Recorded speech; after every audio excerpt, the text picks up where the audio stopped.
ГСП онлайн. Городские новости сейчас. Вторник, 10 утра, городадминистрация. Заседание санитарно-противоэпидемиологической комиссии. На повестке один вопрос – возобновлять ли учебу в школах и культурно-массовые мероприятия.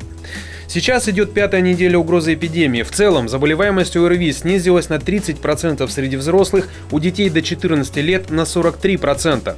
С 1 по 7 февраля за помощью по симптомам ОРВИ обратилось 1609 человек. Зафиксированы случаи гриппа. По состоянию на 8 февраля 2016 года, по данным вирусологической лаборатории Центра гигиены и эпидемиологии, на территории МГУ Ухта подтверждено 19 случаев лабораторных случаев гриппа. Обнаружен грипп H1N1. По всем лечебно-профилактическим учреждениям на территории Ухтинского района взято 110 анализов. 19 подтвердили диагноз грипп H1N1, 31 отрицательно, остальные пока в работе.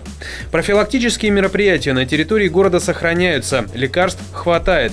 Дополнительные койко-места подготовлены на случай экстренной ситуации. В период 27 января у нас 56 беременных заболели острыми респираторно-вирусными заболеваниями, из них 8 человек было госпитализировано. Все они, согласно действующим нормативным документам, кто госпитализирован, находился на особом учете, и информация о них направлена была в наши республиканские больницы в город Сыктывкар. 8 февраля главный санитарный врач Коми рекомендовала продлить карантин в некоторых районах республики, в их числе Сосногорск, однако Ухты нет.